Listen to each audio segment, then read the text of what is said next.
of yesteryear. Now, we are in the Netherlands today. We're exploring a few of the highlights of a very famous rabbi, chief rabbi of the Sephardi community in part of the Netherlands, or the Netherlands in of itself. His name was Haham Salomon Rodrigues Pereira. Zecher Tzadik Livracha, very famous rabbi of his time. He was actually born, I believe, reported over on the 11th of December, 1887. I believe he passed away possibly around the 10th of October in the year 1969 in Amsterdam. I think he was born in the Hague in Holland in 1887, respectively. His father was also a famous man, I think, Rabbi Aaron Rodrigues Pereira. And we're going to speak about him in due course. Also, a few words within regards to him, but a very, very famous rabbinic line of family, which many chains of as the generations went on, will come different rabbis in various different places worldwide, really having a huge impact in different places across the world, especially from a rabbinic level, and will really, really, let's just say, spread out throughout, especially parts of Europe and so on and so forth, which we're going to explore in the coming minutes in of itself. So, yeah, there's a lot of information within regards to the famous rabbi. Now, it's actually interesting. So, as we said before, yes, he was born in 1887 in the Netherlands. His father, I think, at the time when he was born, was about 28 years of age, and his mother, I think, his mother's name was Miriam Sipora Vaz Diaz, if I'm not mistaken. Yeah, so they were a similar age when they were born. So it's actually interesting. So I think Rabbi Salomon will actually get married to a woman, Rabbinit Henrietta Emilia Hart. This was, I think, on the 30th of July in the year 1918, if I'm not mistaken. So he was about 30 years of age at that point in time. I think they would get married in Winschoten, I hope I pronounce it correctly, or in an area called Groningen in the Netherlands in of itself. So that's very, very famous. There is a lot, let's say, related over. It's reported over he was the chief rabbi of the Sephardic congregation.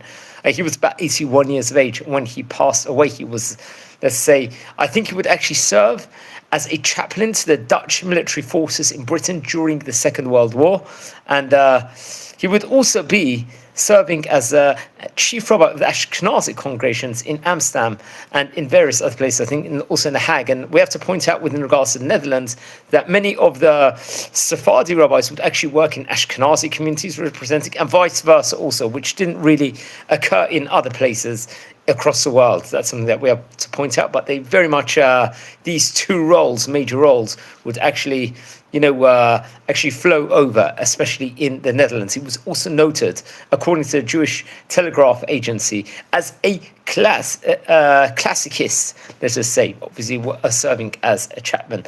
And there is various different notes within regards to the famous chief rabbi of the Netherlands. I think there is an article, I think, on the JewishIdeas.org website, we have to point out, and it's actually an in-depth article. I think that's that was written over some years ago, which I think we've actually quoted this in-depth article before. It really encapsulates history within regards to the rabbinic, let's say, lines of the Netherlands over from previous years. It's actually the title itself of the article is Reflections on the Western Sephardic Tradition of Amsterdam, which was actually published, and they do very much feature inside this specific important article within regards to Rabbi Salomon. We have to point out, and various other rabbis also. So, so let's just state over inside the article what they actually say. So they do state, I think, that, let's just say, he was very much at a time period where there was the liberation of the European continent.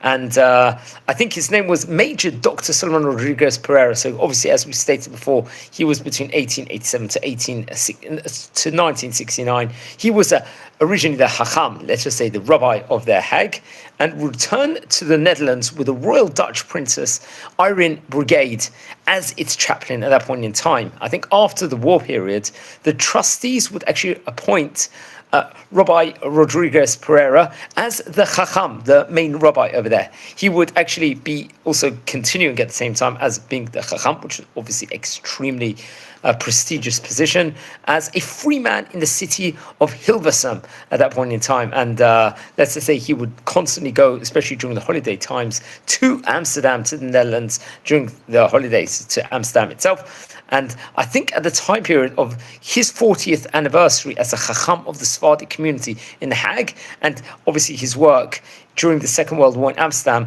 I think Queen Juliana would confer knighthood in the Order of the Dutch Leon on him. Very, very, let's say, widely reported. I think there's actually even television documentation on this, if I'm not mistaken, on various different parts, which is very, very rare footage from many, many years ago. We have to point out. The Hacham obviously would actually really do his huge, huge efforts within regards to rebuilding what had existed before, let's say, the horrors, I think, of the Second World War at that point in time, and he was very, very working hard throughout it. It's actually interesting, I think, during his time period, especially towards the end of his life, I think in 1968, Hacham Rodrigues Pereira would recommend that the trustees appoint a rabbi, someone named Rabbi Barend Druchach, as a dayan. A dayan is obviously a Jewish judge, which we mentioned about various occasions before. And I think it's actually reported over in this article, both the Holocaust survivors as well as new immigrants arriving from North Africa and Near East and from Suriname and let's say the Dutch West Indies they actually saw in Rabbi Druchach everything they wished for and more. I think eventually he would be appointed as Chacham in the year 1980. So very, very interesting. So we're going to speak a bit about his father also. His father was a famous rabbi, also a rabbi that I think we've spoken about on various occasions before. We're going to try and speak about the various different family members also. I think it's very, very important. Everyone, you're tuning in live at the moment. Welcome to our community. We're exploring the history within regards to great Rabbi Salomon Rodrigues Pereira, who happens to have been from a very, very famous rabbi from Amsterdam, from the Netherlands in of itself, respectively. I think he came from ancestors which were rabbanim also, and most notably, I think his father's name was Rabbi Aaron Rodrigues Pereira, if I'm not mistaken. So he was also another rabbi in of itself. And as we said before, I think his mother's name was Rabbinit Miriam Sipora Vaz Diaz, if I'm not mistaken. So Rabbi Aaron would actually pass away in 1922, and his mother, Rabbinit Miriam, I think would pass away in the year 1924. We have to point over here. So that's something important. There are let's speak about Rabbi Aaron for a minute also. So I think it's very, very important we like to speak about it. I think it was interesting enough. I think, if I'm not mistaken, he lived was also known as Reverend Aaron Rodrigues Pereira. He lived between 1859 to 1922. I think at that point in time, there were other famous rabbis, specifically one of the rabbis, I think, from the famous Pelagi family was also a big rabbi in Amsterdam in of itself at that point in time. Someone named Isaac Pelagi that would live during the time period of 1858 to 1927. He was another key rabbi in the Netherlands. That's something that we have to point out.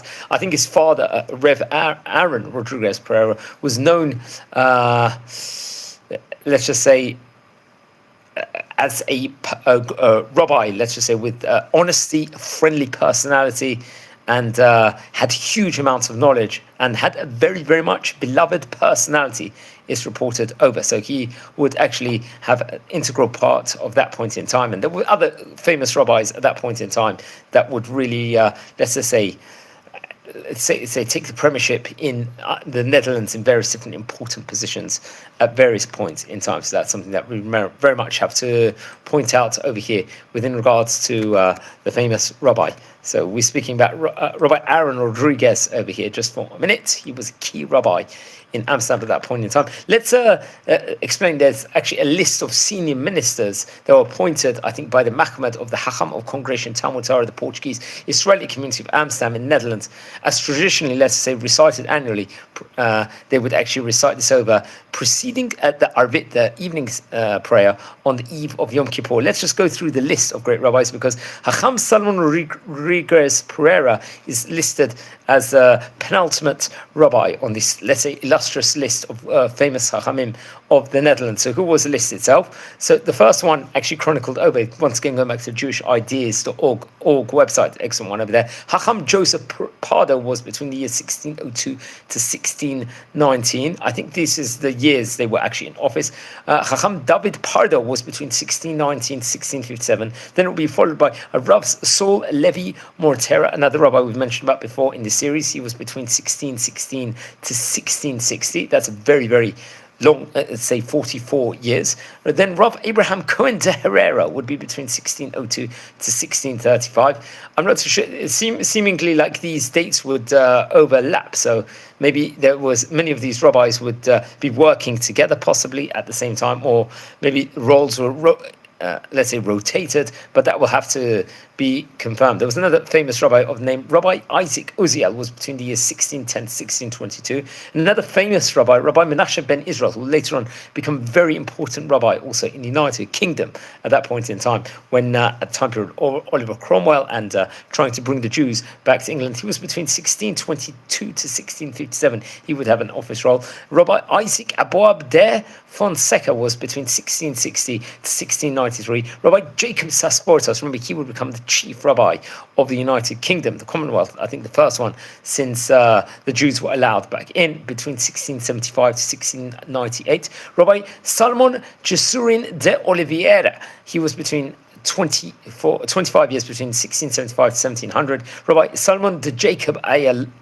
Leon, he was between 1700 to 1728. Remember, he would become, I believe, also a chief rabbi of the United Kingdom and the Commonwealth, if I'm not mistaken. Rabbi David Israel Atias, between 1728 to 1753. Then Rabbi Isaac Ben Dana da Brito was between 1728 to 1760. Rabbi Salomon Shalem was nearly 20 years, from 1760 to 1781. Rabbi David Akohen de Azevodo was between 1781 to 1792. Rabbi David A. Cohen de Azevodo, I have pronounced names correctly, was between 1792 to 1822. That's what's chronicled over. Then Diane David Lopez Cardozo was for nearly, I'm not sure if it was officially on the list or not, or what capacity, but he was seemingly was a spiritual leader at that point in time between 1852 to 1890. That was followed then also by Diane Elazar Aaron Vaz Diaz between 1852 to 1885. Remember that them two are listed on the specific list on the Jewish Ideas website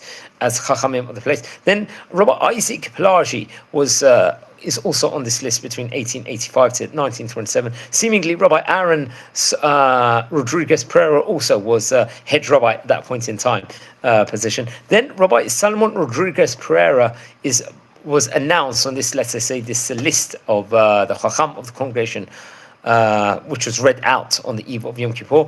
He was between 1945 to 1969. So remember, we did talk about how after the Second World War, he would very much pick up the pieces and rebuild the community. And then, as we mentioned before, Rav Barend Drukach, under his recommendation, let's just say, between 1968 to 1998. So I'm not too sure. But as we said before, this was a list of the senior ministers appointed by the Muhammad to Hacham of Congregation Talmud Torah, the Portuguese Israelite community of Amsterdam in the Netherlands. And as we said before, it was a tradition recited annually preceding the Arvit on the eve of Yom Kippur, the Day of Atonement. So very, very interesting. So they were famous rabbis, so to say, in of itself. So that's something very much we have to point out. And you know how colourful the Jewish community of the Netherlands actually was of yesteryear, and many, many different articles actually related over within regards to that. That's something that we very much have to point out over here. Now, I think in this specific family in of itself, there was other great rabbis will come on, let's just say, further down the line. So anyone tuning in live, we're speaking about Rabbi Salomon Rodrigues Pereira, a very famous rabbi who passed away towards the end of the 1960s. So very interesting enough, we're going to speak about some of the descendants over here, just from the family. There were other rabbis, I think, from the family in of itself, will make their mark, for example, I believe in Zimbabwe, if I'm not mistaken. So let's explore a few of the rabbis over in Zimbabwe in of itself, respectively. One of the rabbis, not a rabbi, but he happened to have like very, very important positions in the Jewish community in Zimbabwe, was someone named Hans Vandenberg. He was a very much connected to the great rabbi we're speaking about today, his son. He was born actually in Holland in of itself. I think he was actually born in the year 1938, and he would emigrate to England, and then I think he would return to Holland, the Netherlands, during the war. And it reports over here on the zijc.org.il website, which actually gives excellent history with regards to the Zimbabwe community. He was unfortunately held prisoner of the Germans from 1943 to 1945. After the war in 1948, he would come to Rhodesia. He would live, I think, in the Umtali for the, let's say, for the first 3 years, and would settle later on in Salisbury, I think, in the year 1951. He was elected the treasurer of the congregation in 1961 and held that position until 1972, a very staggering 11 years, very prominent position. He was then elected as a vice president of the congregation for 2 consecutive years. And I think then, come what 1974, he would actually then serve as a president of the community in of itself. And very, very prestigious positions. I think he would take on various other positions and important positions at various points in time. So he's a key member of this rabbinic, let's just say, or important personalities line, being president in of itself, a treasurer, a vice president, would have very, let's just say, important positions in of itself. But hopefully we will record a video within regards to the Jewish community history of Zimbabwe at one stage in time, because we've already recorded about 45 different countries, and we did mention this, some of these great rabbis in the episode we did on Netherlands, which we have to point out the video we recorded about the Netherlands was, I believe, if I'm not mistaken, it was an 8-part series, which we actually recorded about previously. There's actually an interesting article, I believe, on one of the important, I think, the Zimbabwe Times, which actually encapsulates, let's just say, the life of Mr. Hans over there, and excellent article over there, which I recommend everyone to read about. He was a president of the Sephardic Hebrew congregation, I believe, and I think, if I'm not mistaken, very, very interesting. So I'm not too sure the exact date he was born. I'll have to, I think, it actually reports over here that it was in the year 1914. He was born in Holland. He would spend his primary and secondary schooling years in that specific country. And I think he would actually have a window of time for several months in Paris, if I'm not mistaken. And when 17 years of age, he would go to a textile school, most famously, to learn the family business.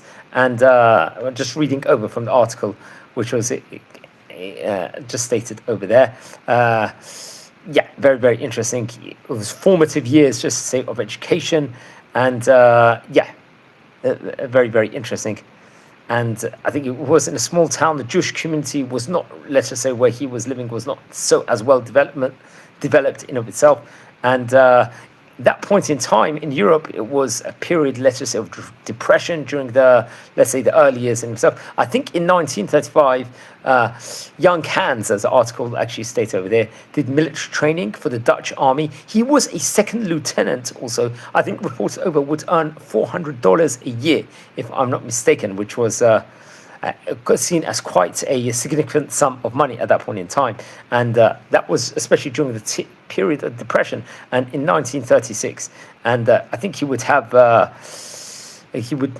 let's just say, have a reignition of huge interest within regards to Jewish faith, especially in the mid-1930s. Obviously, there would be the breakout of the war at that point in time, which would, the horrors that actually took place at that point in time.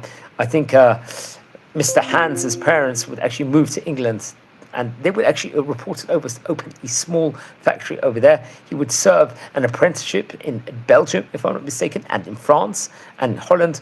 There was family business. I think come 1939, he was recalled to serve in the Dutch army, reported over. And within, I think, days, Holland had been captured. The Netherlands was captured at that point in time. He would become a civilian again and would study economics.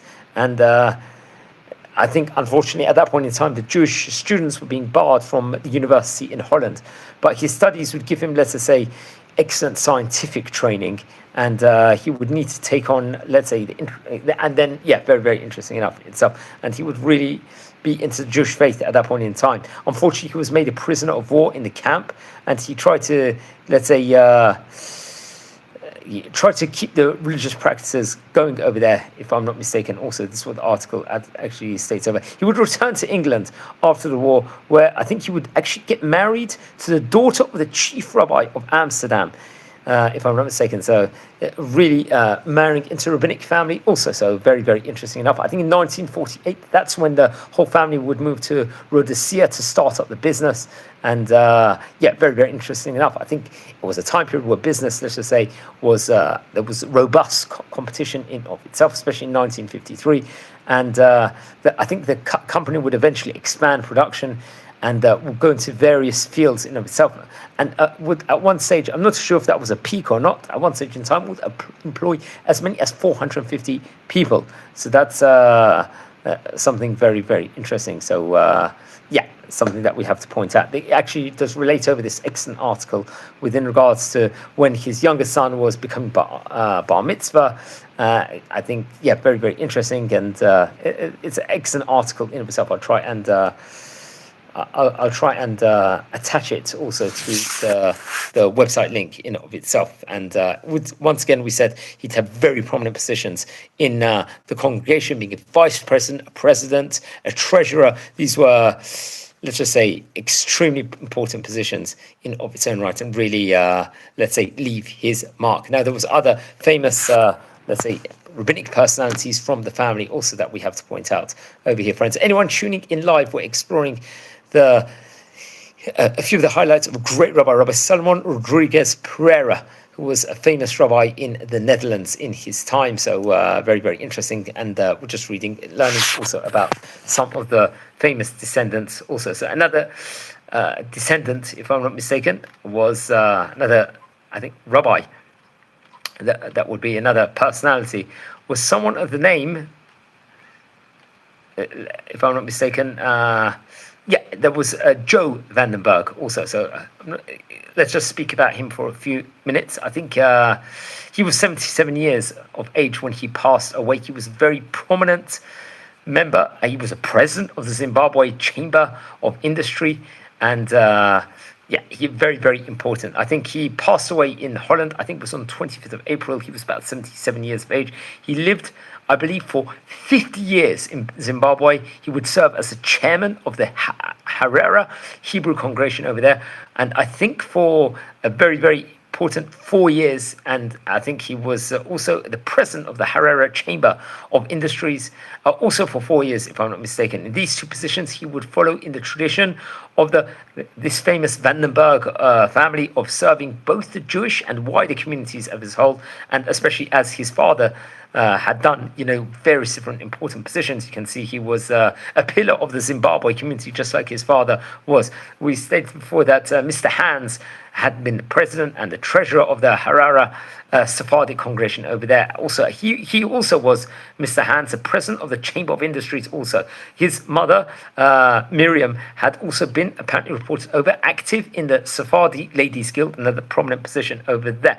And Mr. Joe was born, I believe, in Rotherham in the United Kingdom, in England, I think in the year 1947. So I believe, if I'm not mistaken, I think he passed away in the year 2025. I'll have to double check on that. And we spoke about how his father, Mr. Hans, would become very, very important in textiles. I believe they would have a carpet factory, especially before the Second World War. And 2 years later, the family obviously would move to Rhodesia, where they, I think at that point in time, Mr. Hans would actually establish a mill, a specific jute mill. I hope I pronounced that correctly.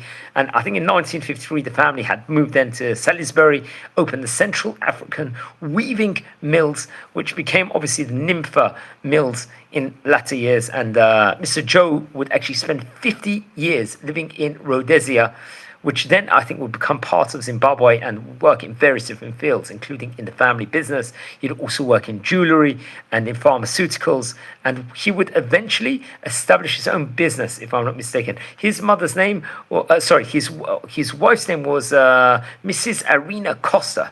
And I think they would get married in the year 1983 in the Netherlands, in Holland. And yeah, very, very interesting enough. If I'm not mistaken, that was where I think the firstborn Jeremy was born, followed by Ronnie, who was, I think, born in Holland also. And I think come the year 1997, Joe and his family would move to London, where I think he would establish another pharmaceutical business. And I think come the year 2010, he would retire to the Netherlands, and over there he would continue to be very much active in the Harlem Jewish community, as well as becoming a member of the European Jewish Parliament, another important position. So you can see many people in the Vandenberg family itself will take on prestigious positions, in governmental positions, and we're going to learn about Rabbi Dr. Martin Vandenberg will also have various different important positions also. So who also is the son of Hans Vandenberg. We're going to explore about in a couple of minutes over there. And I think he would suffer, Joe Vandenberg would suffer from health challenges in...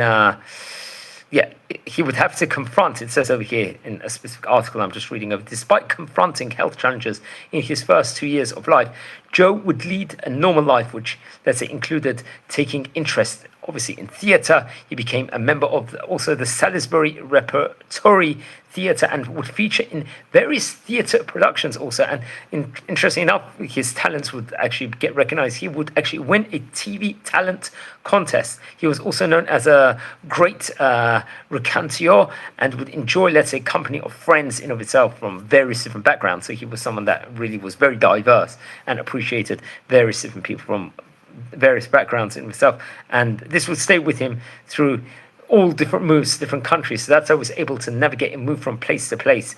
He was very much a people's person also. He was also very much proud of his Jewish and Dutch heritage, especially on both sides of the families. That's something that we have to point out. So as we say before, the Vandenbergs and the Rodrigues Pereira, it reports that we can trace their Dutch roots back to the 16th and 17th centuries. Now, it's actually interesting. Joe's maternal grandfather, as we've spoken before, was the Haham, the chief rabbi of the Netherlands, and the first Jewish military chaplain of the Dutch armed forces. And obviously then that would actually lead the Vandenberg family would obviously become very prominent, both in Jewish and wider communities in Holland, as you can see, various different positions. So as I said before, Mr. Joe would leave, I think, his wife, Mrs. Irene, and two sons, Jeremy and Ronnie. And I think they have, I'm not too sure, I think at that point in time, this article was written, 3 grandchildren, Raphael, Eitan, and Amelia, if I'm not mistaken also. So very, very interesting. So we're going to speak about in a couple of minutes' time about Rabbi Dr. Martin Vandenberg also. And very, very important. So we're just going to take a short break for a minute over here, friends, and just stay tuned. We'll be back in about 2 minutes' time, and we're going to speak about more things. I think this article also, with regards to Joe Vandenberg, is also featured in the zijc.org.il website also, which is another excellent resource in itself. So just to clarify, I believe he passed away on the 25th of April 2024. So we'll just be back in a minute, friends, and we will continue this presentation over here.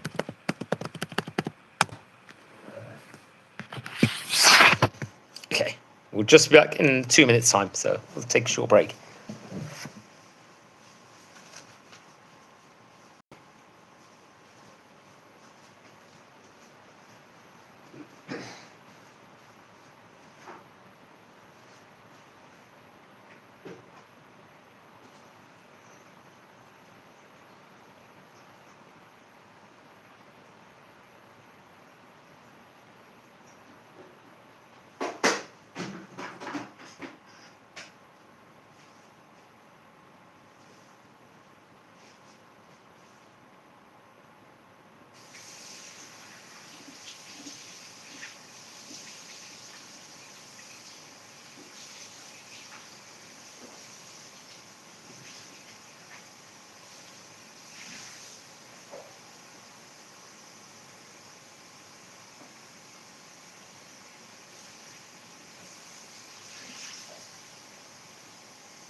Okay, sure, everyone. Thanks for being patient over here as we're exploring some of the great rabbis here in this series from of yesteryear, and we happen to be speaking about Rabbi Salomon Rodrigues Pereira over here inside this series special edition over here. Now, as we stated before, there's Rabbi Dr. Martin Vandenberg that would have various different positions. He's the son of Mr. Hans Vandenberg and will become a very prominent rabbi in various different places worldwide, especially in, I think he'd take on positions in various cities in the United Kingdom. He would have a window of time being the rabbi of Bevis Mark Synagogue, one of the most famous synagogues across the world, and especially he will be also in Liverpool and also in the famous Wembley United Synagogue. And once again, we're talking about how Sephardim and Ashkenazim will take on various different places. So he would obviously being from the Netherlands, a Sephardi rabbi itself would take on an Ashkenazic pulpit roles in various different synagogues also. So just going within regards to, let's just say, very, very common that rabbis from the Netherlands would actually, Sephardim and Ashkenazim will interchange their positions over there. He very much would take on various different prestigious positions in the United Kingdom. So I think he would serve in 5 communities across the world, if I'm not mistaken. And let's just say he specialized, I think, while he was in various different jobs in personal, spiritual, and pastoral care, as the websites will actually, he would be a senior chaplain for the Jewish community in Greater London, and he would gain also various different accolades. He would receive an MA in healthcare chaplaincy. Apparently at the Leeds University, he would also receive a PhD in the patient-centered spiritual care from a Jewish perspective from Leeds Beckett University. Also, if I'm not mistaken, he was very close to the famous chief rabbi of the United Kingdom and the Commonwealth, Rabbi Lord Jonathan Sacks, and I think represented him on many occasions, including, I think, meeting the Queen, Her Majesty, the late Queen. I think there was once an attendance of government meetings, if I'm not mistaken, especially including receptions in Downing Street, number 10, and number 11 Downing Street, also respectively. So he in of itself, he would also work very much in multi-faith issues, Israel advocacies, building projects, developing communities, obviously being in various different places across the world, helping individuals develop their own interests in Jewish heritage, community, and personal conflict resolution will very much help out within regards to that. And obviously, being in various different communities across the world, it was, you can just see the importances. And I think he was close to various different important government people in across the political parties in of itself. So I think he was about 40 years a communal rabbi, if I'm not mistaken, obviously serving both the Sephardic and Ashkenazic communities in the United Kingdom. He would also spend a period of time in Hong Kong. And I think, if I'm not mistaken, he would establish Yiftach Consultants and focused on community development, as we said before. He would really very much work within regards to the advocacy field for Israel and diaspora in of itself. I think, if I'm not mistaken, his last position was the rabbi of the Childwell Hebrew Congregation in Liverpool, which is a very, very famous synagogue in of its own right in the United Kingdom. His wife's name is Rabbinit Anna, if I'm not mistaken, and I think they would spend a couple of years over there also. He was, as we said before, he was a senior hospital chaplain also of the Visitation Committee, Rabbi of Wembley United Synagogue in London. So this was a very prominent position, also a large congregation. Wembley is obviously a very famous place in the United Kingdom, especially for sports reasons. Also, the famous Wembley Stadium also, arguably the most famous stadium across the world. I think he was a rabbi of the former Whittington congregation of the Spanish and Portuguese Jews in Manchester. He was also, I think, a rabbi of Ohelea Synagogue in Hong Kong, also a very prominent position. A consultant rabbi of Bevis Marks. I think he would have a window of time being the main rabbi there also, I think, to steady the ship at that point in time, if I'm not mistaken. He was also a member of the chief rabbi's cabinet with various responsibilities, especially with regards to welfare issues, and an honorary secretary of the Rabbinical Council of the United Synagogues. So you can see that. I think he would actually receive his rabbinic ordination from the Shehebar Sephardic Center in Jerusalem, and we spoke about he would get a BEd from the Manchester Metropolitan University, an MA, let's say with a merit, as we said before, in healthcare chaplaincy from University of Leeds, and various different things. I think he was a last recipient, apparently in 1996, of the Sir Wiley Cohen Scholarship, if I'm not mistaken. Very interesting enough. And I think he was actually examined there within regards to Jewish hospital chaplaincy in the United States. He actually was born in the year 1952, Rabbi Dr. Martin was, and obviously was raised in Zimbabwe. And I think he would actually learn in the famous Judith Lady Montefiore College, Rabbinic College, in the year 1969. So he'd be about 17 years of age at that point in time. Remember, we recorded a video, a historic video with regards to the history of the Judith Lady Montefiore College. He was also an editor of the famous Hakshiva, obviously a rabbinical journal of the Rabbinical Council of the Provinces, and would, let's just say, contribute to spirituality in healthcare context, let's just say.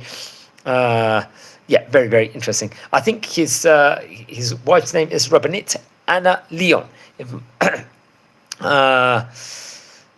Happened to have been a civil servant at the Board of Trade International and the GP also for the Middlesex area in of itself. So it's very, very interesting. So, yeah, very, very interesting. And there's really did huge amounts within regards to the field of chaplaincy in of it. That's something that we have to point out. Now, there were other famous rabbis and personalities from this family. Anyone tuning in live, we're exploring a few of the highlights with regards to a famous, very, very famous rabbi, chief rabbi of the Netherlands, of the Jewish community. He would also make his mark in the Ashkenazi community in of itself, Rabbi Salomon Rodrigues Pereira over here. So very, very interesting. He had various siblings also, including... we can actually look into that now also, so that's something that we very much have to point out. Also in his family, if I'm not mistaken, there was a Reverend Benjamin Aaron Rodrigues Pereira, who would also have a BA. I think he was actually born on the 2nd of February 1890, and he passed away on 25th of October 1972. So who was Reverend Benjamin Rodrigues Pereira?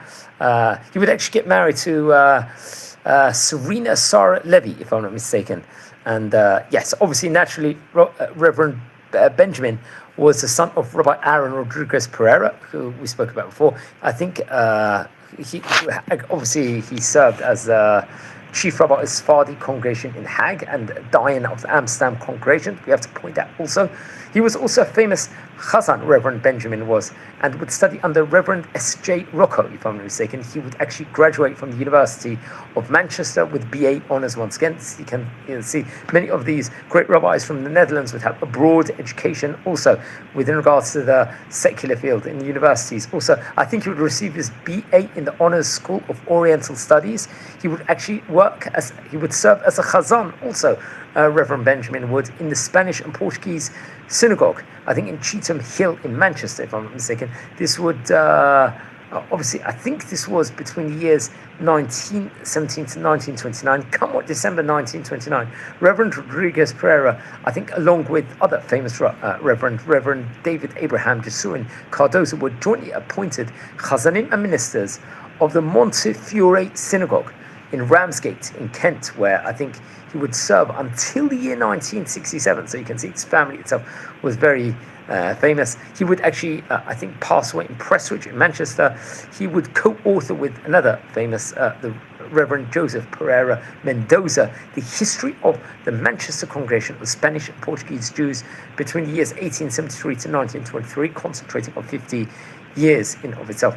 And yeah, so if I'm not mistaken, he was reported over the father of Reb Samuel Rodrigues Pereira, and he was a brother also of Rabbi Salomon Rodrigues Pereira, who we're speaking about today. Rabbi Benjamin was. So Reverend Benjamin was a brother of Rabbi Salomon Rodrigues Pereira, who was a Haham of Amsterdam and the chief rabbi of the Sephardic congregation of the Netherlands, if I'm not mistaken. He is who we're speaking about today, Rabbi Salomon Rodrigues Pereira, which is very, very interesting enough in of itself. And you can see there was many rabbis in of its own right, many great personalities that will actually come from this family. That's something very much we have to point out over here in various articles within regards to them. So yeah, so just to clarify, I think Haham Salomon Rodrigues Pereira was the maternal grandfather of Rabbi Dr. Martin Vandenberg, who currently is based in the city of Bet Shemesh in Israel. So you can see very, very interesting enough. So it's interesting. I don't know the exact family tree of the rabbis in itself, but I think there were two Rodrigues Pereiras who many years, many generations back.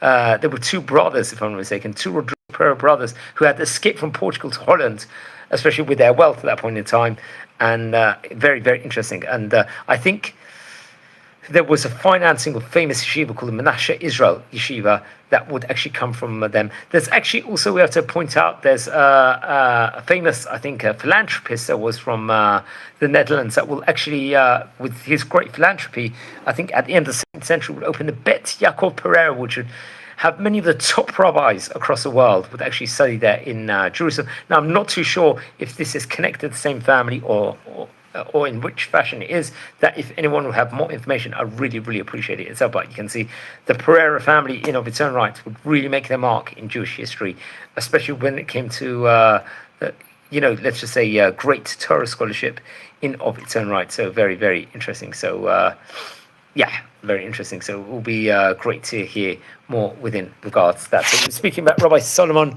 Rodrigues Pereira over here on this special edition over here. We did mention, I believe, some of these famous rabbis. We have to point out in the video that we recorded, if we recollect within regards to history of the Netherlands Jewish community. That's something very important that we have to point out over here. So once again, just to point out, Aaron Rodrigues Pereira was the father of Rabbi Salomon Rodrigues Pereira. Also, so that's very interesting. Anyone tuning in live, we're exploring some of the famous rabbis of yesteryear over here on this special edition. And very interesting. The actual Jenny website itself would say that, we'll actually give over the information. As we said before, Aaron Salomon Rodrigues Pereira, that was his full name. He lived between 1859 and till 1922. As I said before, I think he was 62 years of age when he passed away. He passed away in Amsterdam in the Netherlands. Now, what's interesting is that Rabbi Aaron de Salomon Rodrigues' father was someone of the name Salomon Aaron Rodrigues Pereira. Very interesting enough. And that's something we have to point out. And I think his mother's name was, I hope I pronounce this correctly, Grigetta de Wolf Pato, if I'm not mistaken. So, so very interesting. I think Salomon Aaron Rodrigues was born in the year 1828, if I'm not mistaken. He himself passed away in the year 1900, and very interesting enough. And he would have various children, including Aaron de Salomon Rodrigues Pereira, Benjamin Rodrigues Pereira, and Rachel Rodrigues Pereira. And that's very interesting. If I'm not mistaken, as we said before, Aaron de Salomon Rodrigues Pereira was the chief rabbi also.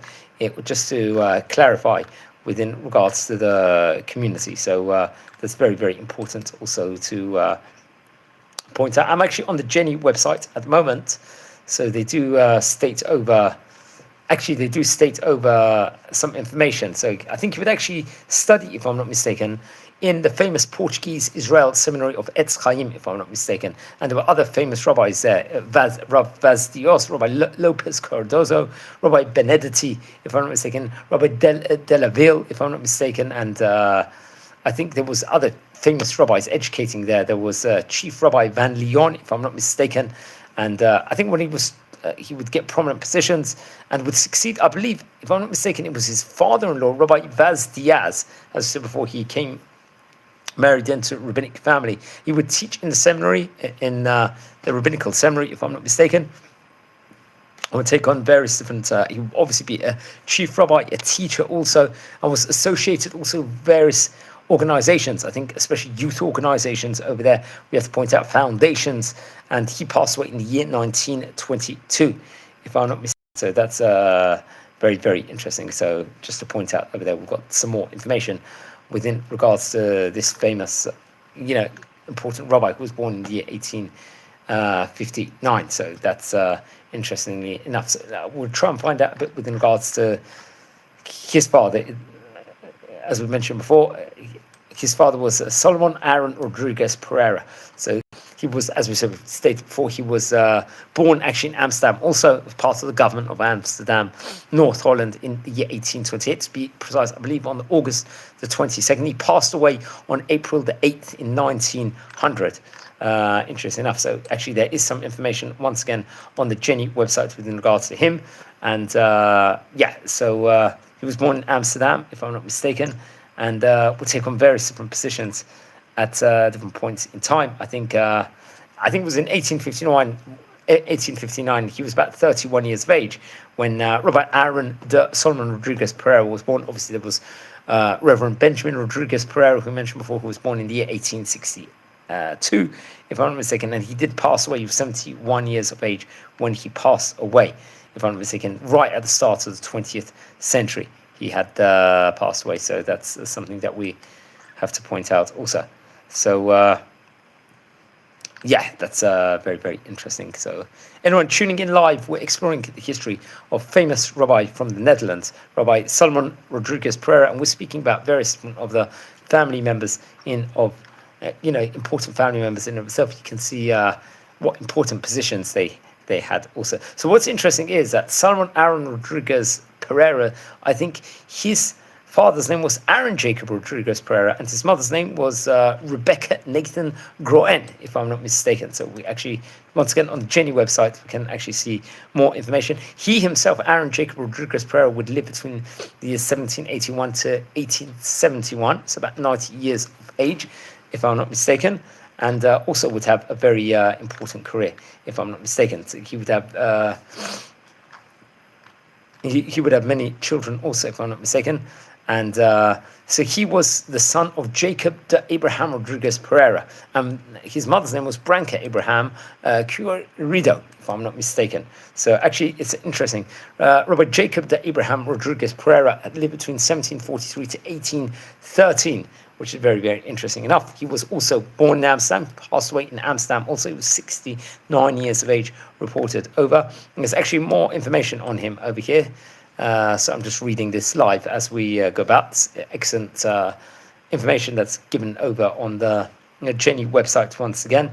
And it's estimated that his parents were Abraham Rodrigues Pereira and Rachel Cures, if I'm not mistaken. So there's various different notes also within regards to him. So he was born, I think, his children were born in the 1770s, 1780s, if I'm not mistaken. Very, very interesting. So it's actually stated over that he was the son of someone named Abraham Rodrigues Pereira. So we can actually trace ourselves back. Seemingly, he was born in the year 1722. Abraham was, and he passed away in 1751. He was only about in his late 20s, 28, 29 years of age, if I'm not mistaken. So that's interesting enough. And he was the son of Jacob de Abraham Rodrigues Pereira, who I think was actually born in the year 1658. Now we're going into 17th century territory, and passed away in 1730. Very interesting enough. I haven't got much information. I think his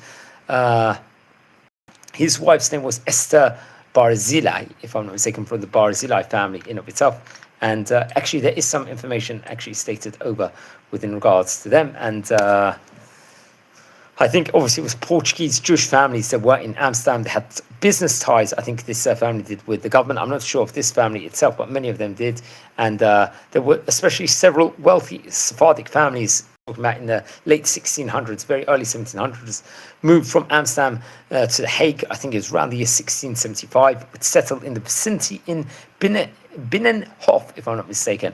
In the Voorhout, if I'm not mistaken. And it was at the end of the 17th century, Jacob Pereira, it's actually reported over, I think he had connections with the royal household, if I'm not mistaken. That's something that we have to point out. He would live on the site where I think the Royal Theatre stands, reported over from Jenny website. And it's actually interesting. They would actually make an establishment of the Bet Yaakov, House of Jacob synagogue, I think next to his house. And it's actually interesting, this synagogue, which he was very much connected to, it was both not just Sephardic Jews would actually pray there, also Ashkenazic Jews from Eastern Europe would attend this place altogether. And it's reported over in the year 1707 that Mr. Pereira would purchase an adjacent house and convert it into a synagogue, and would have direct access to the synagogue through the door of his house. So you can see the greatness of Torah in of itself. And I think in 1698, if I'm not mistaken, there was a second Portuguese synagogue called the Honandal, if I'm not mistaken. I think that's the name used over, was built at the home of innkeeper Jacob Abanca Viega on Burkade, if I'm not mistaken. And I think several years later, the synagogue and inn was moved to an area called Wagenstraat. And come on, 1708, it was somewhere else, Casu Uren Strat also. And that was a time period when many of the Portuguese Jews would move from Amsterdam to the Hague at the beginning of the 18th century. And obviously the Honendal synagogue was moved, I think in the year 1711, reported over to Lang Voorhat, and 1715 to Lang Voorhat 60 from number 50 himself, very, very nearby. And these buildings, let's say, were rented by the Honendal Jewish community. Obviously, in 1726, just reported over here on the Jenny website, the Sephardic Jews of Honendal commissioned the construction of the beautiful synagogue in Prissengracht. And in 1743, the Bet Jacob and the Honendal communities would merge under the name Honendal, reported over. Very, very interesting enough here. So that is a real ancestor of the family, according to Jenny website over here. I have to state over, who lived between 1658 to 1730. We're talking about 9 generations before, 7, 8, 9 generations before Rabbi Salomon who will become the chief rabbi later on. It's actually interesting over here. According to Jenny website, Jacob to Abraham Rodrigues would have his father's name was Abraham Rodrigues Pereira and Sarah Pereira, interesting enough. So, but the actual birth date itself is not actually 100% cemented in himself. And seemingly his father was someone named Jacob Rodrigues Pereira. So the Rodrigues Pereira name in of itself would stay about all throughout the time. But once again, I can't now really trace much information any further than that. So we did take a family tree over here of spanning about 13, 14 very, very important generations, where you can see in each generation there was very prestigious parts of the community of itself, of the Netherlands, and seemingly the roots. There were a couple of these family members had ties in Italy also, we have to point out. Whether they spent many years in Italy or not, I'm not 100% sure. But I'm actually using the Jenny website, jenny.com website over here, with regards to some of the early informations that there were over there. So friends, everyone, hope this was informative. We're speaking about Haham Salomon Rodrigues Pereira, who was Chief Rabbi of the Netherlands. And don't forget to subscribe to the channel. Hope it was informative. Have a great day. Thank you for watching, everyone. Thanks.